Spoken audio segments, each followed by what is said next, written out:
Halo netizen yang pencinta keadilan hakiki.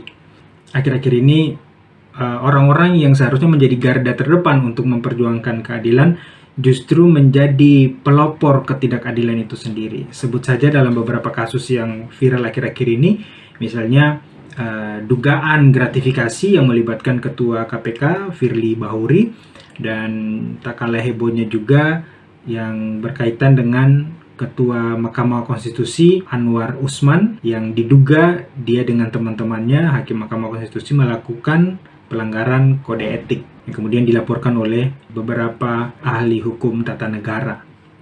Ini merupakan suatu hal yang bukan saja melawan hukum, tetapi kasus-kasus seperti itu juga sudah sangat melecehkan sistem peradilan di negara ini dan juga sistem demokrasi.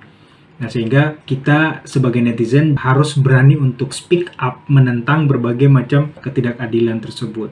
Nah, saya tidak membahas kasus-kasus tersebut karena memang agak syarat juga dengan politik. Di sini saya mau mengangkat kasus Jessica Kumala Wongso karena berdasarkan berbagai macam komentar dan keterangan-keterangan dari jaksa penuntut umum maupun saksi ahli yang dihadirkan oleh jaksa penuntut umum itu justru menunjukkan adanya kontradiksi gitu yang ya ujung-ujungnya publik jadi berpikir jangan-jangan memang kasus ini tidak ada alat bukti yang kuat tetapi hanya dipaksakan saja. Berikut ini adalah salah satu contoh potongan video yang menunjukkan diduga ada terjadi praktik manipulasi dalam sistem peradilan di Indonesia. Terus terang aja saya sangat menyesalkan jaksa. Tadi menurut saksi, ini saksinya, ini dokumen diberikan oleh Darmawan Salihin kepada Jaksa Melani, yang perempuan ya. Pertanyaan saya, Pak Jaksa Agung harus turun tangan di sini, Pak Jaksa Agung.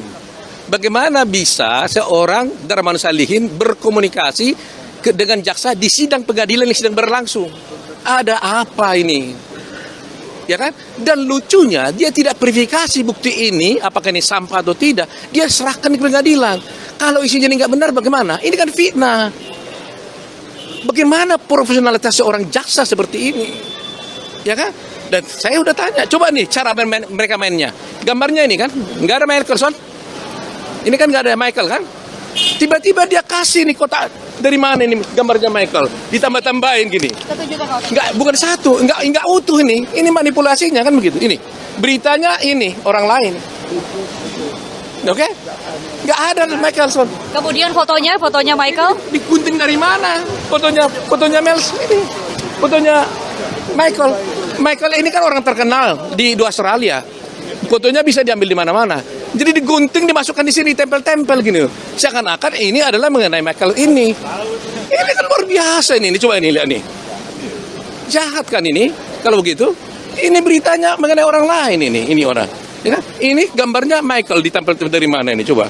Terlihat dalam video tersebut, si Engkong Edi ini membagi-bagikan berkas atau foto yang diduga sebagai barang bukti ke meja hakim dan juga kepada jaksa penuntut umum yang diterima oleh jaksa 7 miliar, si jaksa Handika itu. Ya, saya menyebutnya jaksa 7 miliar karena kekayaannya sangat fantastis sekali. Ini adalah praktik yang tidak lazim karena barang bukti itu sebenarnya kalau kita mau merujuk pada dasar hukum seperti pasal 39 ayat 1 Kitab Undang-Undang Hukum Acara Pidana atau KUHAP, begitu pula dengan pasal 184 ayat 1 KUHAP dan juga pasal 1 angka 5, 6, 7, dan 9 Perkapolri nomor 8 tahun 2014 tentang perubahan atas Perkapolri nomor 10 tahun 2010 tentang tata cara pengelolaan barang bukti di lingkungan Kepolisian Negara Republik Indonesia. Di dalam aturan-aturan hukum tersebut kita dapat mengetahui bahwasannya alat bukti atau barang bukti itu harus diverifikasi terlebih dahulu. Tujuannya apa? Untuk mengetahui apakah barang bukti itu ada kaitannya dengan pokok perkara ataukah tidak. Kemudian apakah barang bukti tersebut sah ataukah tidak.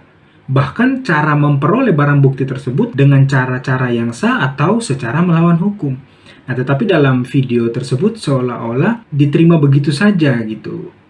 Barang bukti yang diserahkan kepada jaksa penuntut umum. Bahkan mereka terlihat sesekali cengar-cengir seperti itu. Nah, ini sangat tidak lazim sekali, dan kalau kita lihat bandingkan dengan dasar-dasar hukum tadi, nampaknya praktik seperti yang ditunjukkan oleh Engkong Edi ini agak lain memang gitu.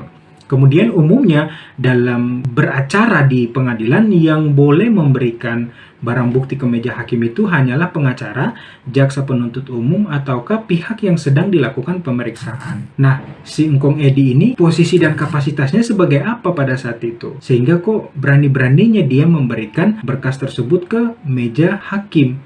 Lucunya tidak dicegat oleh jaksa penuntut umum, tapi mereka membiarkan saja gitu.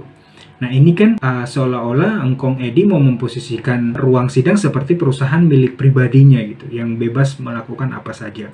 Meskipun kita juga tidak jelas apakah kemudian barang bukti yang diberikan ke meja hakim itu dipakai sebagai dasar pertimbangan putusan hakim ataukah tidak.